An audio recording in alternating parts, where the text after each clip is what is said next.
Bem-vindos ao canal do Revisa Med no YouTube. Hoje a gente vai fazer questões comentadas de prova, prova de clínica médica, módulo de pneumologia. Muita atenção porque esse é um assunto muito frequente nas provas de residência médica. Vamos lá. Pessoal, vamos para uma questão agora de pneumologia, questão de clínica médica, essa daqui dos hospitais dos servidores públicos do estado de São Paulo de 2016. Vamos ler a questão junto aqui. Com relação ao derrame pleural, assinale a alternativa correta. Para o diagnóstico do quilotórax é utilizada a dosagem de colesterol. Encontro de líquido pleural serohemático é patognomônico de neoplasias pleurais. Desconfia sempre do patognomônico, viu? Aos derrames pleurais parapneumônicos devem sempre ser tratados com drenagem pleural. Sempre, nunca, são palavras que a gente tem que ter bastante atenção, pessoal. No diagnóstico da tuberculose pleural, a baciloscopia direta do líquido pleural tem baixa sensibilidade diagnóstica. E na letra E, se houver suspeita de efusão pleural por tuberculose, a drenagem deverá ser realizada com selo d'água. Então aqui é uma questão direta que ele quer saber sobre os derrames pleurais. Nessa questão aqui, pessoal, a única alternativa correta é a letra D, que fala que no diagnóstico da tuberculose pleural, a baciloscopia direta do líquido pleural tem baixa sensibilidade e tem mesmo, ela flutua ali entre 10, 20, 25% quando as séries são muito boas. No nosso meio aqui, a sensibilidade, a positividade é muito baixa. As outras questões estão erradas, as outras alternativas estão erradas. O quilotórax a gente usa mais para ver o triglicerídeo e não o colesterol. O encontro de líquido pleural serohemático pode ocorrer em derrames parapneumônicos, por exemplo. Ele não é patognomônico necessariamente indicativo de doença neoplásica. Os derrames pleurais parapneumônicos normalmente são tratados com antibiótico terapia. Não são todos que precisam ser drenados. Tem todas as indicações lá que você viu na aula de derrame pleural aqui do Revisa Med. E por último, se houver suspeita de efusão pleural ou derrame pleural por tuberculose, a drenagem deve ser realizada com um selo d'água. A imensa maioria dos derrames pleurais na tuberculose, eles melhoram com o próprio tratamento da tuberculose. Então aqui, pessoal, a única alternativa correta é a letra D. Aqui estão os comentários para você dar uma lida depois, pausar o slide e ler direitinho. Beleza? Essas questões que tem um enunciado muito grande, a gente tem que ler com calma, com atenção, tem muita informação para não passar nada despercebido. Vamos ler com calma junto e a gente vai entendendo a questão. Uma paciente de 31 anos chega à emergência trazida pelo SAMU, após ser socorrida durante o episódio de perda de consciência, que foi diagnosticada e tratada como crise de hipoglicemia, glicemia capilar na ocasião de 41 mg por decilitro. Na emergência, ela relata diagnóstico prévio de asma sem acompanhamento regular, com 3 internações devido a exacerbações nos últimos 6 meses e inúmeras procuras à unidade de pronto atendimento, uso diário de beta-agonista e contínuo de prednisona oral, suspensa por conta própria há 5 dias. Há 3 dias apresentou piora da dispneia, atualmente em repouso, tosse com expectoração amarelada, febre não aferida e dor ventilatória dependente no hemitórax direito. Então vamos dar uma paradinha. Até aqui a gente tem uma paciente asmática não controlada, sem tratamento, na verdade, sem tratamento regular, que foi encontrada, que apresentou um episódio de hipoglicemia. Ela contou pra gente que de 3 dias para cá ela passou a ter tosse, febre, expectoração amarelada e dor ventilatório dependente. Então a gente está diante de um quadro de uma paciente pneumopata crônica não tratada e um quadro provavelmente infeccioso. Vamos terminar de ler junto aqui. Ao exame apresenta-se com temperatura de 38 graus Celsius, PA de 70 por 40, frequência cardíaca de 88 e frequência respiratória de 30 incursões por minuto, além de saturação de oxigênio de 91% em ar ambiente e a glicemia agora em 64 mg por decilitro. Ela tem sibilos expiratórios bilaterais intensos e murmúrio ou som vesicular ausente no terço inferior do hemitórax direito, ritmo regular em 2 tempos, sem sopros e bulhas hipofonéticas. A paciente realizou radiografia de tórax que demonstrou consolidação no lobo inferior direito e derrame pleural livre, que escorreu na incidência de decúbito lateral com raios horizontais.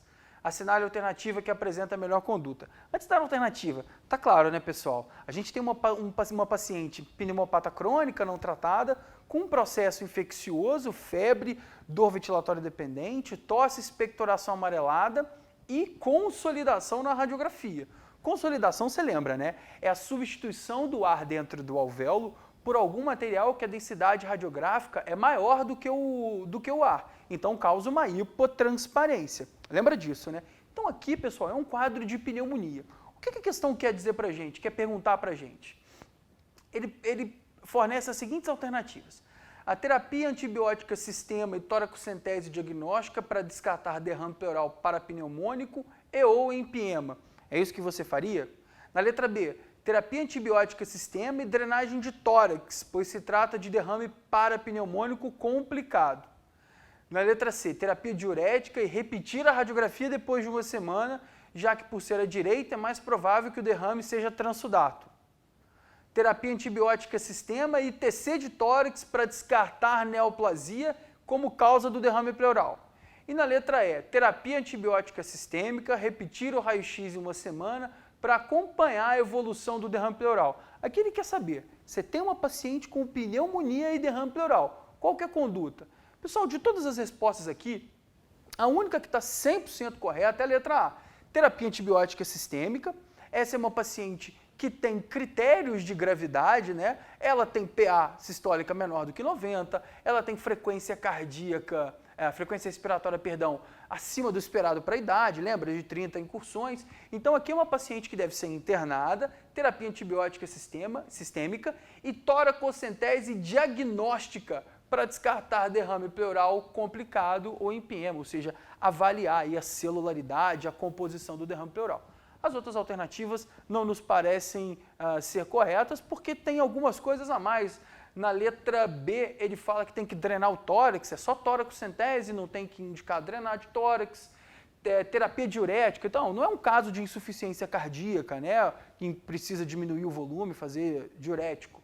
Na letra D, terapia sistêmica, ok, TC de tórax. Não precisa de TC de tórax. Esse caso é um caso de pneumonia, não precisa descartar nesse caso doença oncológica.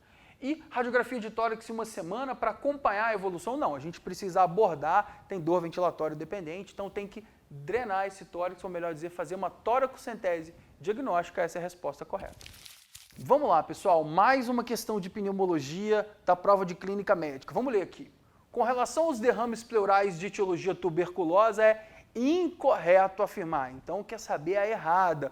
Vamos ler com calma para poder responder direitinho. Letra A. O valor de corte da adenosina deaminase maior do que 40 é forte marcador para tuberculose. Na letra B, a citologia em geral apresenta predomínio linfocítico e escassez de mesoteliócitos. Falando só de derrame pleural tuberculoso, pessoal. A positividade da baciloscopia do líquido pleural é reduzida, a cultura melhora o rendimento e o melhor resultado se dá com a cultura do fragmento pleural. Na letra D, a biópsia pode apresentar padrões variáveis, sendo altamente sugestiva a presença de granuloma caseoso. Na letra E, no derrame pleural tuberculoso, a drenagem pleural fechada sempre deve fazer parte do tratamento. Vamos olhar aqui qual a resposta correta para eu dar o pulo do gato para vocês. Resposta correta está aqui, ó. A letra E fala que no derrame pleural tuberculoso, a drenagem pleural fechada sempre deve fazer parte do tratamento. Sempre, nunca. Essas são palavras que tem que chamar muito a atenção na hora de fazer prova. Porque quando o cara fala sempre, ele está garantindo em todos os casos. E eventualmente, e frequentemente, há exceções. Aqui no caso, a gente sabe que no derrame pleural tuberculoso, a maioria dos derrames vai melhorar com antibiótico terapia, ou melhor dizendo, com a quimioterapia antituberculose que a gente já conhece, pessoal. Então, tá vendo? A alternativa correta é a letra E. Os derrames pleurais de maior volume, eles podem ser esvaziados, mas a imensa maioria das vezes, os tuberculostáticos, o tratamento vai resolver o problema. Então, a resposta é a letra E, ela é a incorreta. Um homem de 65 anos, tabagista de longa data, descobriu recentemente um câncer de pulmão por meio de exames rotineiros e iniciou sessão de radioterapia. 10 dias depois, ele foi trazido para emergência com queixas de dor torácica e dispneia de início súbito. Então, dispneia e dor torácica de início súbito. Vamos atentar para isso. Ao exame, ele está hemodinamicamente estável, mas a saturação em ar ambiente é de 86%. Ele realizou radiografia de tórax, que identificou massa no hemitórax direito, inalterada em relação aos exames prévios, ou seja, não é uma massa nova. Sobre o caso, assinale a alternativa correta. Vamos ver quais são as opções. Deve-se solicitar a dosagem do dedímero e diagnosticar embolia pulmonar, caso esse seja elevado. No tromboembolismo pulmonar, o dedímero está elevado. Ele é muito sensível, mas ele não é totalmente específico do TEP. Então, essa alternativa não parece estar correta. Na letra B, deve-se realizar um exame de Doppler de membros inferiores e a probabilidade de embolia pulmonar será mínima caso este seja normal. O Doppler de membro inferior ele realmente é usado na investigação de trombopatias, como por exemplo o TEP. Mas o fato de ter um Doppler negativo não quer dizer, não afasta totalmente o tromboembolismo pulmonar. Então essa aqui também parece não estar correta. Na letra C, o exame de escolha para o diagnóstico de embolia pulmonar, neste caso, é a angiotomografia do tórax. A existência de doença pulmonar de base dificulta a interpretação da cintilografia ventilação-perfusão. Essa alternativa até aqui não falou nada de errado, né, pessoal? Realmente, no caso, quando você tem uma doença prévia, a gente não pode confiar 100% na cintilografia. Então, a angio-TC de tórax é o exame de escolha. Vamos ver as outras. A melhor opção terapêutica para o caso é o uso de heparina de baixo peso molecular por alguns dias e depois varfarina, anticoagulante oral, por tempo prolongado. Nos TEPs de origem oncológica, a gente deve usar durante todo o tratamento a heparina de baixo peso molecular. Agora, quanto tempo esse tratamento vai durar? Depende do quadro. Então, essa alternativa também não está correta. Vamos na última. Caso seja confirmado o diagnóstico de embolia pulmonar, o paciente deve receber trombolítico por conta da hipóxia. Essa pode te confundir. Apesar dele estar hipóxico, a questão fala, vamos voltar aqui, que ele está hemodinamicamente estável. E o paciente só deve receber trombólise no TEP quando há instabilidade hemodinâmica. Então a letra A, a letra B, a letra D e a letra E estão erradas, o gabarito é a letra C. Bom, a gente já falou para vocês, já explicou, agora você dá uma pausa no vídeo, dá uma lida com calma, depois vai lá para rever e reler para poder reforçar bastante o seu conhecimento sobre TEP. Um paciente de 45 anos, previamente rígido, vítima de acidente automobilístico, encontra-se internado no hospital há 15 dias em tratamento de fratura da tíbia esquerda, com fixação da fratura exposta. Pessoal, você já começou a entender como é que funciona a prova de residência. O cara vai te dando dica. Ele quer saber qual é o teu nível de conhecimento, mas ele vai te dando dicas preciosas. Aqui ele falou, internado há muito tempo, fratura de membro inferior com fixação. Então, é um paciente que está acamado há muito tempo. Eu acho que isso vai fazer diferença na hora da gente responder. No 16º dia de admissão hospitalar, durante a rotina médica, ele refere dor torácica ventilatória dependente e dispneia de grau 1. Não apresenta nenhum outro comemorativo associado. O residente observa durante o exame físico a presença de taquicardia e taquipneia. Diante desses sinais e sintomas, elabora o diagnóstico principal, a hipótese diagnóstica principal. Você também aí já sabe mais ou menos qual que é. E o exame complementar para fundamentar essa hipótese. Assinale a alternativa que apresenta a hipótese correta e o respectivo exame. Pessoal, essa questão não dá para errar. É um paciente que tem dor torácica e dispneia de um dia para o outro. Não tem febre, não tem nenhum outro sintoma associado. Num paciente que está acamado há muito tempo, cirurgia ortopédica, prolongada imobilização, a maior probabilidade aqui, pessoal, não tem jeito, é um tromboembolismo pulmonar. E o exame de escolha nesse caso, angiotomografia de tórax. Síndrome coronariana aguda, pneumonia nosocomial e pericardite não se encaixam no nosso quadro. A gente não tem alterações que justifiquem um paciente que tenha uma possibilidade de infarto ou de síndrome coronariana aguda. Não tem febre, não precisa de raio-x de tórax, não é a pneumonia nosocomial. E a pericardite pode também incluir outros outros elementos do exame clínico que não estão aqui presentes. Então, questão fácil, pessoal. Embolia pulmonar, tromboembolismo pulmonar, angio-TC de tórax.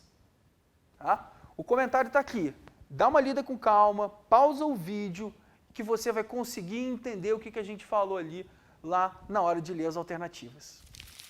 Questão da prova de clínica médica, questão de pneumologia, tema bastante frequente, pessoal. Toda prova de clínica médica cai pelo menos uma, duas questões de pneumo. Então você tem que ir lá revisar os teus conceitos e estudar bastante pneumologia, para a prova e para a vida, claro. Vamos ler a questão junto? Os sintomas do TEP, o tromboembolismo pulmonar, são inespecíficos. Entretanto, instalação aguda, muitas vezes súbita dos determinados sintomas, principalmente em pacientes com fator de risco para TEP, devem ser consideradas na hipótese diagnóstica, iniciar a condução de investigação diagnóstica. Qual o sintoma mais frequente encontrado no TEP? Tem questão de prova que você precisa raciocinar, juntar os elementos, elaborar uma linha temporal na sua cabeça. Tem questões que são diretas. E essas questões diretas valem tantos pontos quanto aquelas que te exigem mais raciocínio. Essa aqui, pessoal, é uma questão super direta. Desses 4 sintomas, tosse, dispneia, hemoptise e dor torácica, qual que é mais frequente no TEP? Molezinha, pessoal, dispneia. Em mais de 70% dos casos, o paciente vai apresentar dispneia. É o mais frequente. Questão direta. Marcou, comemorou, parte para outra. Questão de clínica médica, pessoal, prova de pneumologia, Universidade Federal do Paraná, ano de 2013, vamos ler junto essa questão. Segundo a Organização Mundial de Saúde, 9.270.000 novos casos de tuberculose estão registrados por ano, sendo que 1/3 da população mundial pode estar infectada. Aproximadamente 10% dos indivíduos recentemente infectados irão desenvolver a doença, principalmente nos 2 primeiros anos pós-infecção, sendo 50% deles HIV positivo com contagem de linfócito TCD4 muito baixo. Com relação à tuberculose, assinale a alternativa incorreta, daquelas que pode te pegar ali no caminho. Incorreta, errado, exceto, presta bastante atenção. Vamos ler as alternativas juntos, pessoal. O paciente que está tossindo há mais de 3 semanas está indicado a investigação de tuberculose com pelo menos 2 baciloscopias para o BAR, né, o bacilo álcool-ácido resistente, no escarro e raio-x de tórax. Parece correto. Letra B, no sintomático respiratório, se a baciloscopia de escarro for negativa, o diagnóstico de tuberculose está afastado. Vamos olhar direitinho aqui. Em pacientes com tuberculose pulmonar infectados pelo HIV, lembrar que o HIV é doença sentinela da tuberculose, tem essa relação bastante intrínseca.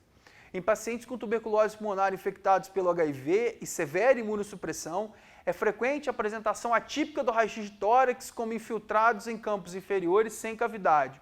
Vamos lá. Em paciente jovem com derrame pleural caracterizado como exudato, a predominância de linfócitos com dosagem de ADA, adenosina deaminase, elevada, acima de 40, sugere o diagnóstico de tuberculose pleural. Essa aqui é verdade, né? O aumento da ADA, adenosina deaminase, está muito associado com o derrame pleural tuberculoso. Na tuberculose extrapulmonar, a baciloscopia é frequentemente negativa, sendo necessários procedimentos invasivos, como biópsia, na qual a presença de necrose caseosa sugere o diagnóstico. De todas essas questões aqui, tem uma ou outra coisa que vão te fazer acertar. E a resposta correta aqui, pessoal, é a letra B. No sintomático respiratório, se a baciloscopia no escarro for negativa, o diagnóstico de tuberculose não está afastado. Não há um valor preditivo negativo de 100% para a baciloscopia. Então, isso que você tem que ficar atento. Pode haver sintomas e baciloscopia negativa. Então, essa hipótese aqui, essa alternativa letra B, ela está com uma afirmação incorreta, logo, é o que o cara pediu, é a resposta da questão. Você agora vai dar uma pausa no vídeo, vai ler com calma esse comentário e se tiver qualquer dúvida, o comentário da questão, e se você tiver qualquer dúvida, comenta que a gente vai responder. Universidade Federal de Goiás, de 2014. Vamos ler junto. Leia o texto a seguir. Febre, hemoptise, dispneia e suores noturnos. A vida inteira que podia ter sido e que não foi. Tosse, tosse, tosse. Mandou chamar o médico. Diga 33, 33, 33, 33. Respire. O senhor tem uma escavação no pulmão esquerdo e o pulmão direito infiltrado. Então, doutor, não é possível tentar o pneumotórax? Não. A única coisa a fazer é tocar um tango argentino. Poema do Manuel Bandeira, essa associação entre literatura e medicina sempre trazendo bons momentos para a gente. A descrição do poema do Manuel Bandeira retrata o quadro clínico, diagnóstico e a falta de tratamento existente à época para tuberculose. Nos dias atuais, além do tango argentino, poder-se-ia iniciar o tratamento com rifampicina, isoniazida, pirazinamida e etambutol, o esquema quádruplo que você conhece, usado em pacientes maiores de 10 anos. Essas 4 drogas podem, no entanto, apresentar efeitos colaterais. Dentre elas, qual é a mais hepatotóxica? E esse tema aqui é um tema muito frequente, a farmacologia da tuberculose. Efeitos colaterais dos tuberculostáticos. É importante que você se lembre disso. Todos eles vão causar algum tipo de efeito colateral. Mas aquele que é mais hepatotóxico, repara que ele não perguntou qual é o hepatotóxico. Todos podem ser, mas um é mais do que o outro. E o mais hepatotóxico de todos aqui é a pirazinamida.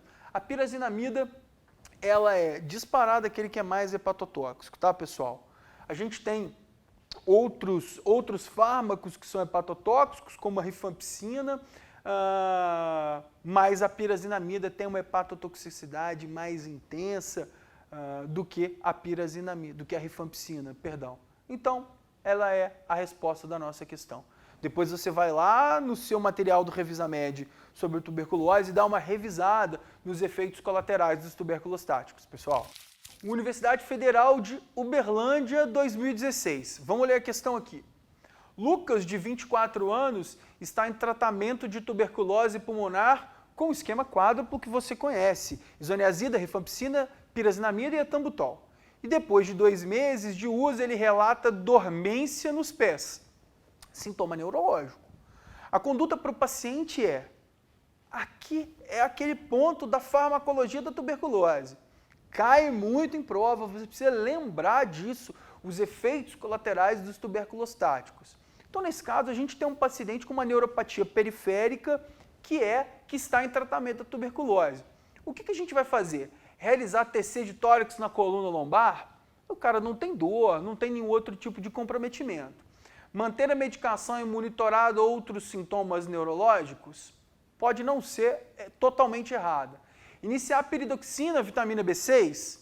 Pesquisar adenopatia tuberculosa comprimindo o nervo femoral? Pode até acontecer, mas é muito menos provável.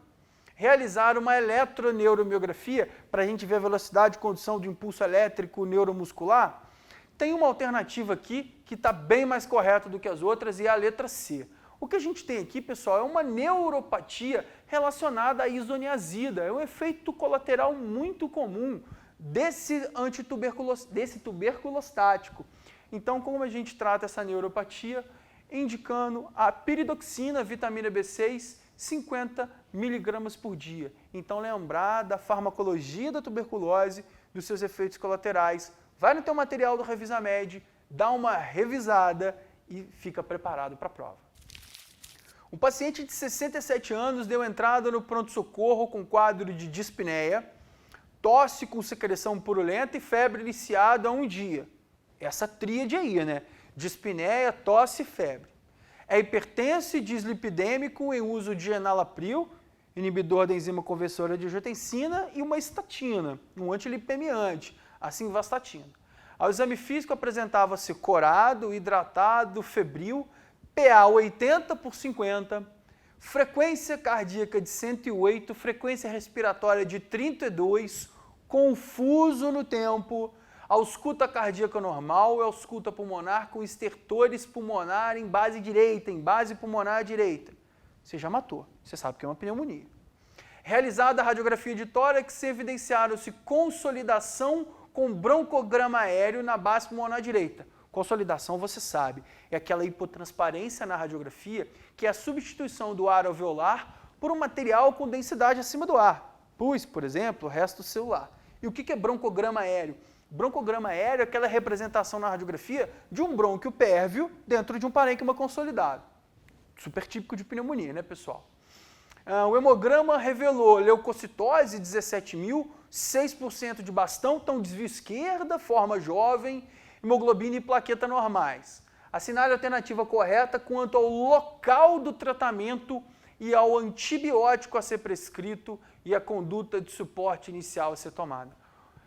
O que a pessoa que fez a questão aqui quer saber é se você lembra, se você sabe quais as indicações de internação hospitalar, de tratamento ambulatorial, de tratamento em terapia intensiva.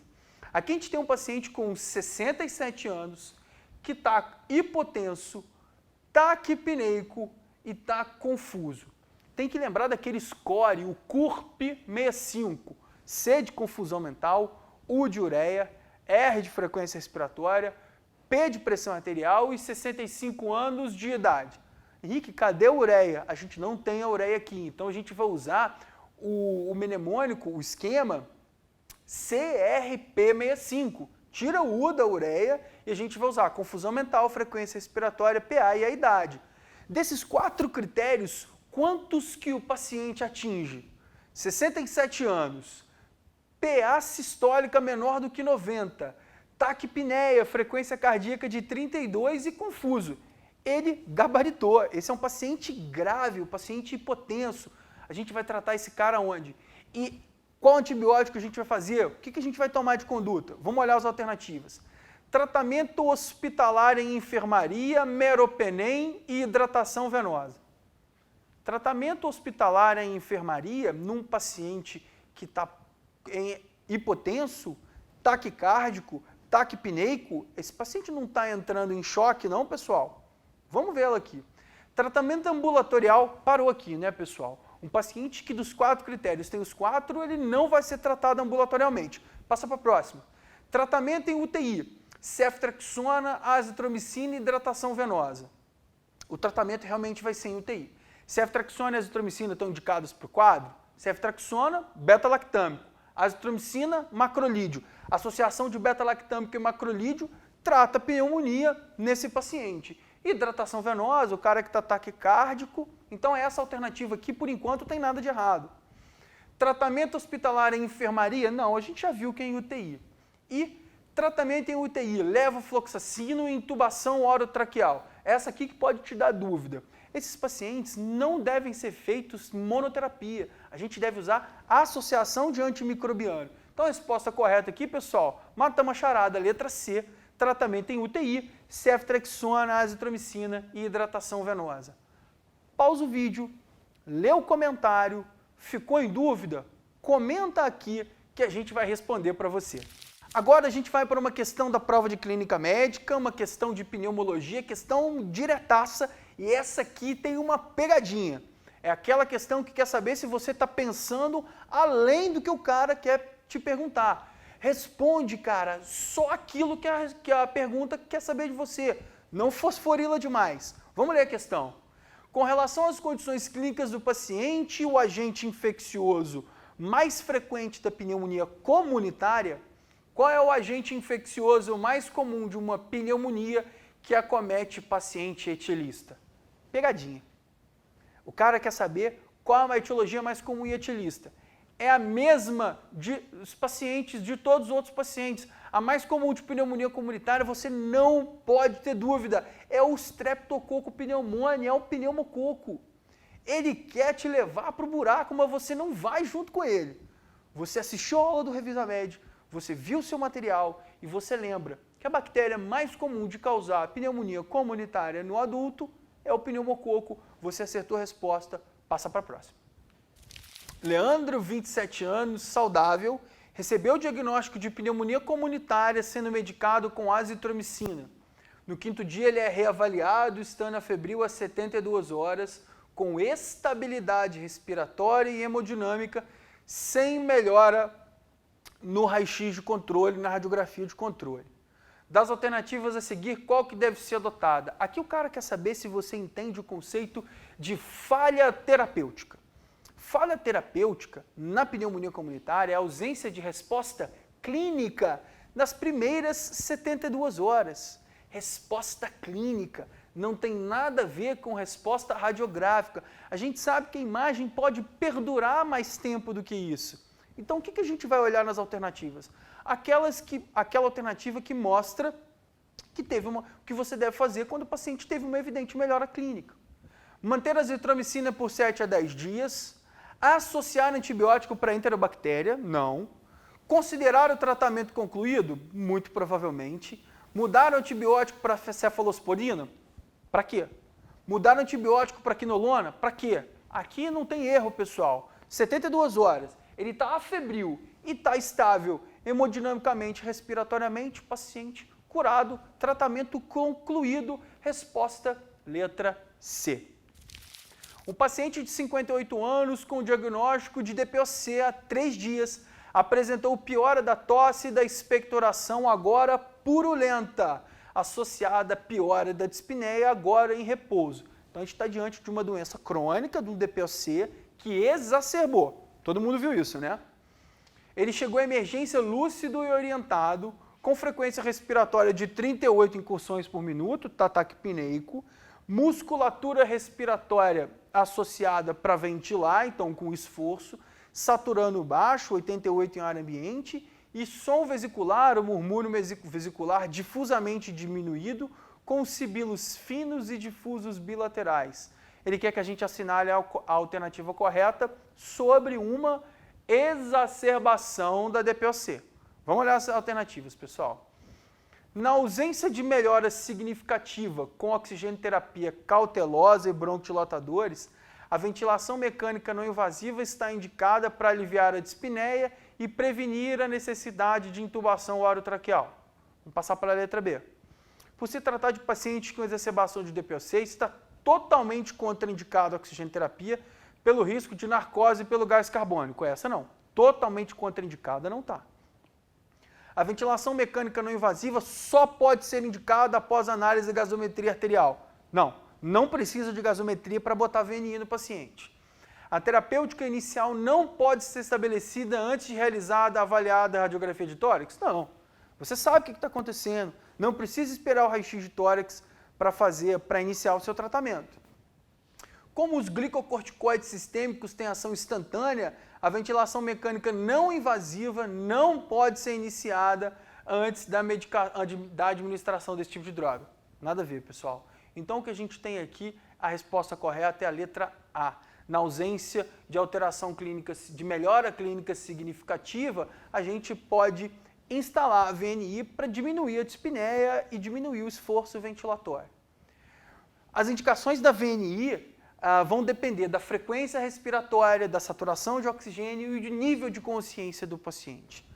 Dá uma pausa no vídeo, termina de ler o comentário, olha lá no teu material do Revisa Med as indicações de VNI. Beleza, pessoal? Bom estudo. Paciente de 56 anos, tabagista, de 20 cigarros ao dia por 40 anos, baita carga tabágica. Chega à consulta relatando que nos últimos 6 meses vem apresentando dispneia ocasional em crises, associado ao aparecimento de dispneia aos esforços progressiva e tosse pouco produtiva. O paciente relata fazer atividade física regularmente, umas caminhadas, nega problema de saúde previamente ao quadro e não faz uso de nenhum medicamento. Foi realizada prova de função pulmonar que evidencia os seguintes valores pós-bronquidilatador. Um paciente com queixa respiratória que foi feita uma espirometria. Vamos olhar aqui, ó, VF1 de 62% do previsto, CVF 89% do previsto. Então, baixo de VF1 e CVF normal. Relação VF1-CVF, o índice de tifenô, 60%. Com base nas informações, além de orientar a cessação do tabagismo, a sua primeira conduta é: pessoal, essa questão é fácil, você não pode errar essa questão. Você tem um paciente que é tabagista há muito tempo, com sintomas progressivos de dispneia e está com tosse. Fez a espirometria, tem distúrbio ventilatório obstrutivo, não tem restrição. esse distúrbio aqui é pós-bronquidilatador. Então, não houve reversão da obstrução ao fluxo aéreo. Então, a obstrução fixa ao fluxo aéreo. Qual é o diagnóstico desse cara? É DPOC, doença pulmonar obstrutiva crônica. Vamos olhar lá qual a nossa conduta. A gente vai mandar ele parar de fumar, cessação do tabagismo. Vamos fazer o quê? Terapia oral com corticoide bronquidilatador. Corticoide é utilizado para paciente no começo do tratamento de DPOC? Não usa. Então a letra A está errada. Na letra B, suspender a atividade física até que a função pulmonar melhore? Não. A gente precisa de fazer reabilitação pulmonar nesse paciente. Então atividade física controlada e orientada. Iniciar terapia com bronquidilatador inalatório. É o que a gente vai fazer, né, pessoal? O tratamento do DPOC é bronquidilatador. Aumentar aí o volume corrente e melhorar a ventilação desse paciente. Letra D, iniciar corticoide inalatório associado de bronquidilatador de curta, somente nas crises. Isso aqui é o tratamento de asma. Então não pode confundir. DPOC, terapia inicial, bronquidilatador e cessação do tabagismo. Resposta fácil de você dar. Vamos ler a questão junto? Um paciente de 65 anos refere dispneia progressiva há cerca de 2 anos, com sibilância torácica quando resfriado. Tem prova de função pulmonar mostrando CVF de 80% do previsto, VF1 de 55% do previsto e a relação VF1-CVF, o índice de difenor de 65%. A radiografia de tórax mostra hiperinsuflação pulmonar. A escala de dispneia 2, MRC classe 2, saturação de oxigênio 90% em repouso. Nega outras comorbidades, mas refere tabagismos dos 15 aos 65 anos, um maço de cigarro por dia. Quais são o estadiamento da DPOC, ele já te deu o diagnóstico, e melhor tratamento conforme a classificação de gravidade, respectivamente. Essa questão ela tem um pormenor, na verdade, essa questão é uma questão até um pouco polêmica. A gente trouxe aqui para poder te fazer refletir. O que vai determinar o diagnóstico é a sintomatologia do paciente e a espirometria. A espirometria, quando ela é menor, o VF1, CVF menor do que 0,7, 70%, é definidor de DPOC quando a clínica está posta, ainda mais um paciente tabagista. Só que a espirometria, ela não define a gravidade da doença, ela define a gravidade do distúrbio funcional, do distúrbio ventilatório.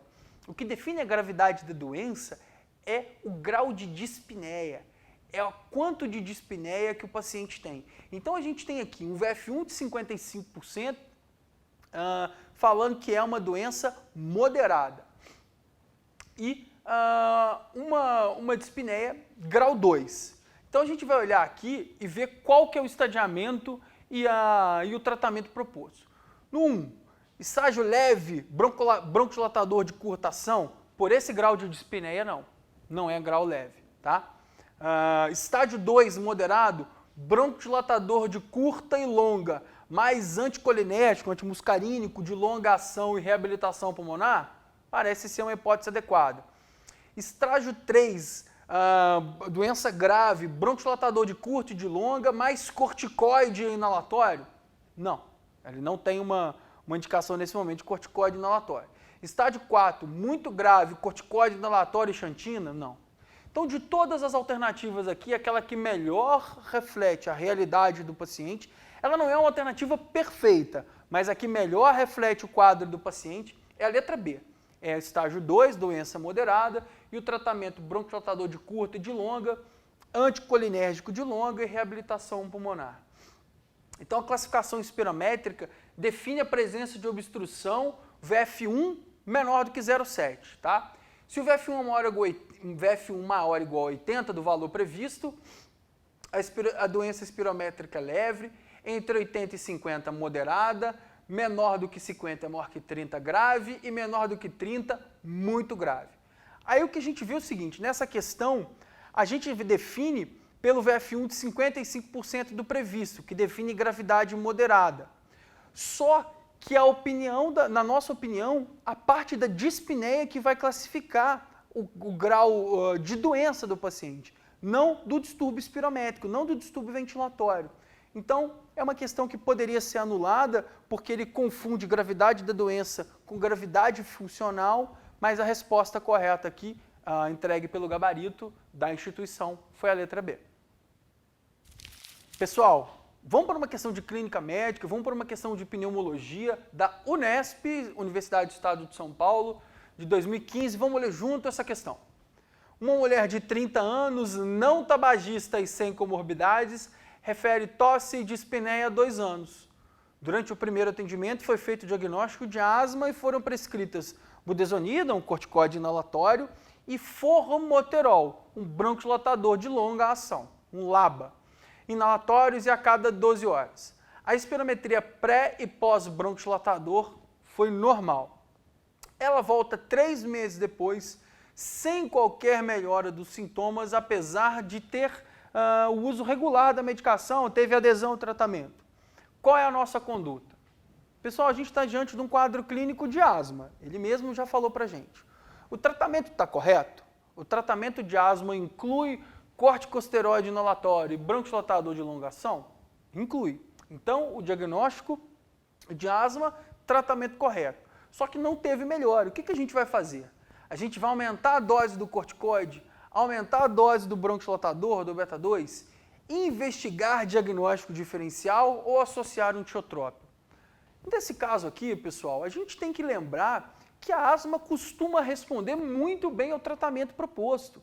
Então o tratamento está correto, broncodilatador e corticoide. Então se não houve melhora nenhuma dos sintomas, o que a gente deve fazer é partir para um diagnóstico diferencial, investigar uma outra causa da sintomatologia dessa paciente e aí proceder com aquela propedêutica adequada. Mas aqui, para a nossa questão, não precisa aumentar a dose de corticoide, nem de broncodilatador, muito menos associar tiotrópico.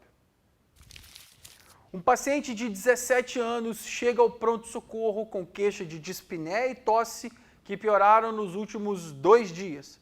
Ele nega febre e expectoração amarelada, mas tem antecedente de asma. Relata apresentar dispneia cerca de 4 vezes por semana e despetares noturnos com crise de dispneia e necessidade de broncodilatador de curta ação, medicação de alívio da asma, 1 vez por semana. Ao exame está consciente, com sibilos difusos, taquipneico, taquicárdico, pico de fluxo de 40% do previsto e oximetria de pulso de 93% em ar ambiente. Com base nessas informações, qual é a sua conduta? Então a gente está diante de um paciente asmático, não com o nível de controle não está bom, não está controlada essa asma dele. A gente vai solicitar imediatamente uma gasometria arterial, uma radiografia de tórax e um hemograma? Imediatamente não há necessidade. Você tem o diagnóstico na sua frente, a anamnese e o exame clínico bastaram para o teu diagnóstico de crise, de exacerbação de asma. Corticoide inalatório em altas doses? No momento da exacerbação, a gente usa corticoide inalatório? Não, não é isso que a gente vai usar. Trata-se de crise asmática grave, estando indicada internação em UTI? Não é uma crise grave. O paciente tem 93%, ele está consciente, 93% de saturação, ele está consciente, não foi dado oxigênio ainda para ele. Então, por enquanto, não é uma crise grave, esse cara não vai para a UTI. Paciente deve receber beta-2 de curta ação? Beleza, tá certo. De 20 em 20 minutos na primeira hora e uma dose de prednisona, 40 a 60 miligramas, VO. Me acha alguma coisa que está errada nessa alternativa aqui? Não tem nada errado, está certíssima. Vamos só ler a letra E. Fazer receita de beta-2 inalatório de curta ação e liberar para casa, pois trata-se de exacerbação leve. Não, esse paciente precisa de fazer aquela dose de ataque que a letra D está falando, além do corticoide, então resposta letra D.